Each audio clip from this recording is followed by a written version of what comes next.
lo que decía Félix tiene toda la razón. Creo que no nos habíamos pensado como profesión que nos iba, o sea, que iba a pasar algo como esta nueva realidad, ¿sí? Donde iban a cambiar tantas cosas, no solo en salud mental, sino la forma como intervenimos, cómo trabajamos y cómo entendemos el mundo.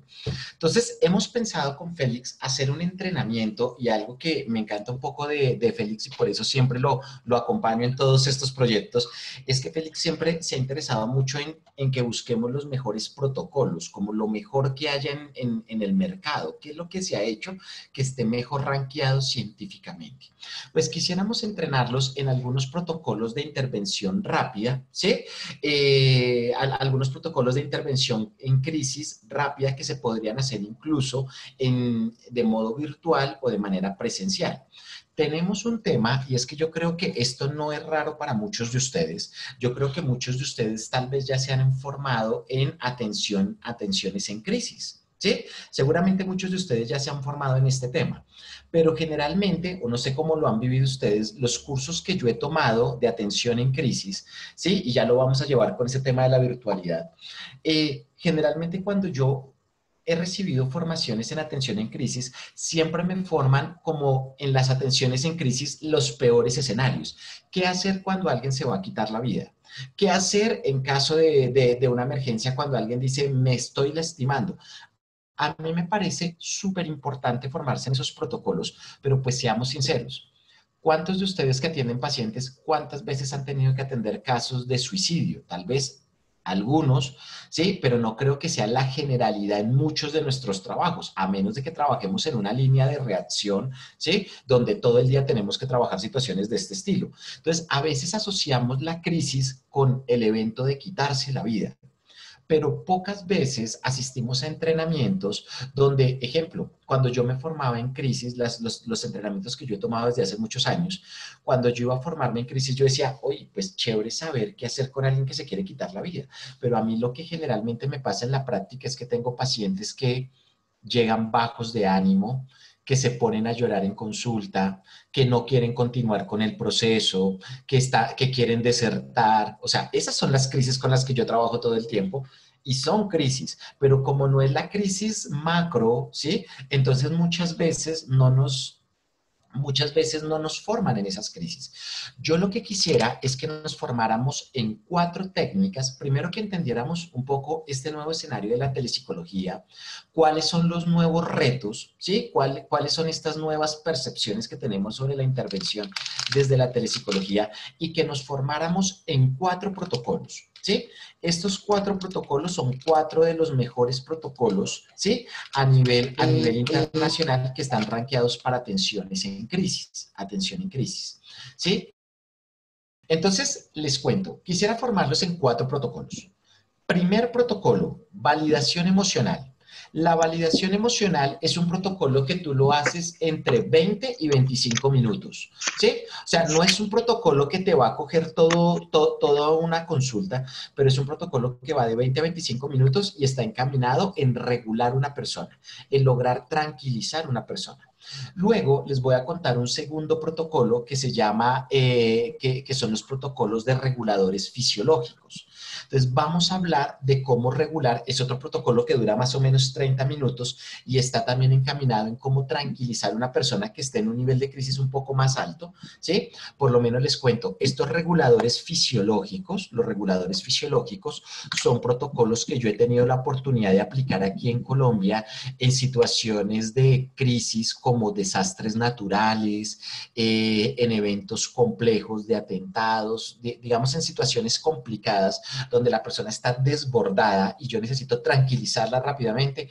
Son protocolos que se utilizan mucho desde la Cruz Roja, desde entidades grandes como UNICEF, demás. Entonces les voy a enseñar los protocolos que se llaman reguladores fisiológicos, entendiendo que cuando yo voy a trabajar con una persona que está emocionalmente activa, que está activada emocionalmente, si yo primero no la regulo biológicamente, si no la regulo fisiológicamente, la persona no me va a entender el discurso. O sea, yo le puedo decir a una persona, tranquila, vamos a encontrar su familia. Si la persona está amigdalina, no me va a entender y tampoco me va a ayudar. ¿sí? Yo necesito que la persona se regule, necesito entender, les voy a decir algo que a veces no nos gusta mucho a los psicólogos, pero es verdad. Debemos entender que aparte de la psicología, tenemos un cuerpo fisiológico, ¿sí? Tenemos un sistema nervioso, un sistema endocrino, un sistema respiratorio, un sistema muscular que debemos comprenderlo y atenderlo. Dentro de esas técnicas de regulación fisiológica, les voy a enseñar algunas técnicas de respiración que se utilizan en situaciones de crisis, ¿sí? Como la técnica de reciclaje de respiración, que es una técnica de 2 minutos, la técnica del 4-2-8, técnicas de relajación muscular. Vamos a ver algunas de las técnicas que nos ayudan, ¿sí? Algunas de las técnicas que nos ayudan a poder regular fisiológicamente una persona. Entonces vamos en 2 técnicas. Una, que es todo lo que es validación emocional. ¿Sí? Desde el discurso, cómo tranquilizar a alguien. 2, regulación fisiológica y es técnicas de respiración, técnicas relacionadas con algo que nosotros en psicología llamamos desactivadores fisiológicos. Hay 4 desactivadores fisiológicos que si usted los sabe utilizar, usted desactiva a una persona emocionalmente rápido, que es respiración, caminar, hablar y escribir. Les voy a enseñar cómo es eso. El caminar. Ejemplo, cuando una persona está emocionalmente activada, ¿usted qué es lo que debe entender? Que es una persona que tiene demasiada adrenalina y noradrenalina en su cerebro. Que si usted sienta a la persona, le cuesta más liberar adrenalina y noradrenalina. Pero que si yo pongo una persona y la coloco a caminar, no más el acto de caminar y cansarla, le está agotando adrenalina y noradrenalina y le está generando GABA. Y en la medida que sube GABA en el cerebro, se le desactiva el sistema nervioso, se activa sistema límbico y se empieza a activar lóbulo frontal. Entonces les voy a enseñar unos desactivadores que debemos conocer en consulta. Cómo es el acto de caminar, uno cómo debería poner a mover una persona para cansarla, ¿sí? Pero que no se me agote tanto que después no quiera seguir hablando. El tema de la respiración, el tema de la escritura. Vamos a ver eso que son desactivadores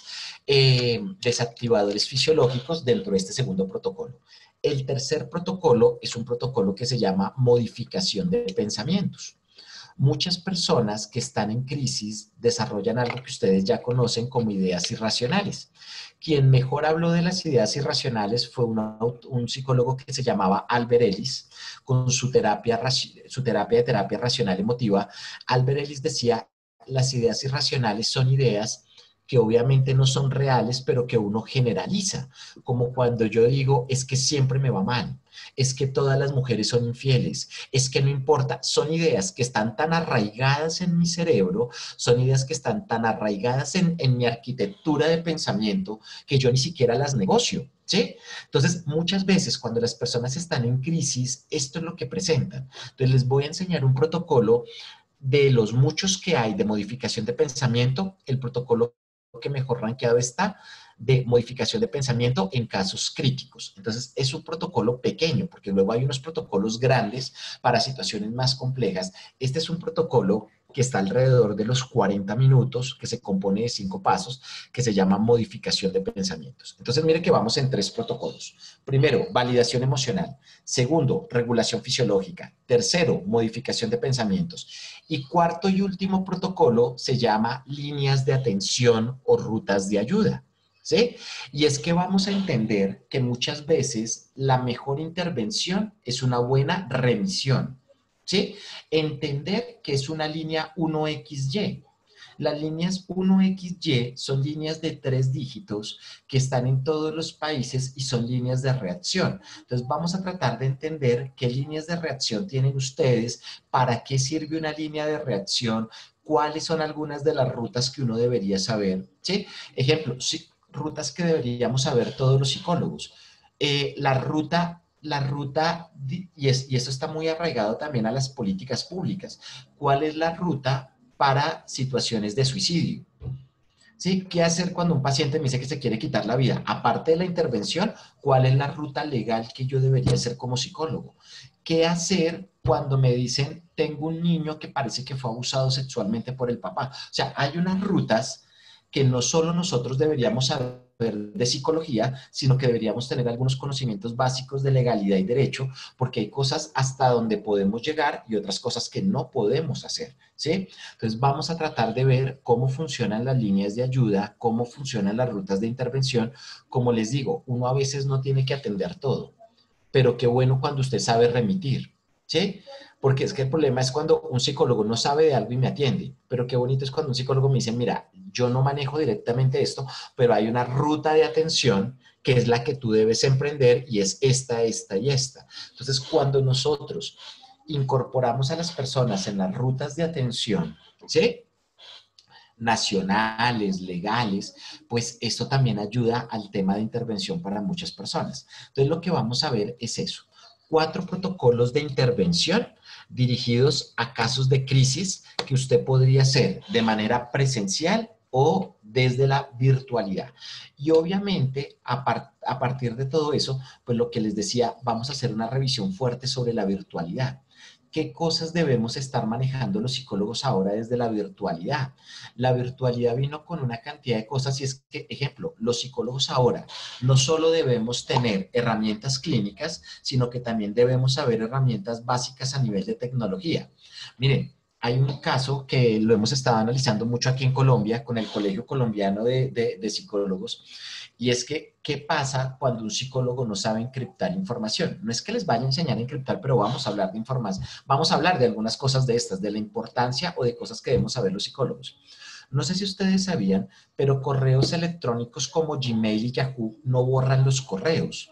Gmail y Yahoo lo que hacen es que guardan muchos de sus correos y lo que hacen es que buscan palabras, no es que lean sus correos, no sabemos, esperemos que no, hasta que nos haga una Wikileaks que nos diga, pero ¿qué es lo que pasa cuando tú mandas correos? Hay ciertas palabras que las leen estos correos y luego te mandan publicidad alrededor de esas palabras. ¿A ti no te ha pasado que tú quieres viajar, no sé, a Aruba? Voy a poner, tú quieres viajar a Aruba y entonces tú empiezas a buscar Aruba y Aruba y no te ha pasado que luego te empieza a llegar correos electrónicos semanas siguientes de promociones a Aruba, de viajes a Aruba y dice, pero ¿por qué me conocen tan bien? ¿Sí? O sea, por qué me está llegando esta información? Porque hay ciertas plataformas que yo debo tener cuidado con la información que coloco. Ahora imagínense lo siguiente. Imagínense que yo tengo un paciente con ludopatía, adicción al juego y yo me comunico con él a través del correo electrónico. Y en el título del correo o dentro del correo yo le digo, mira, te voy a mandar las siguientes técnicas para trabajar tu terapia del juego. Recuerda que tienes un tema con el juego y o sea, yo repetí 1, 2, 3 veces la palabra juego. Pues lo que hacen estos buscadores muchas veces o estos correos es que guardan la palabra juego, ellos no interpretan porque el sistema no interpreta todo el mensaje, sino que guarda ciertas palabras y semanas después le podría estar llegando a mi paciente publicidad de cómo jugar en línea, cómo, o sea, yo, por informarle a mi paciente, lo que hice fue exponerlo. Entonces, vamos a hablar un poco de los nuevos retos a los que estamos sometidos los psicólogos. No es solo colocarle un correo a mi paciente, no es solo comunicarme virtualmente, es cómo me debo comunicar, ¿sí? ¿Cuáles son esos mínimos de tecnología que uno debería saber? ¿Sí? ¿Cuáles son esos mínimos de tecnología que yo debería tener para poder hacer una consulta?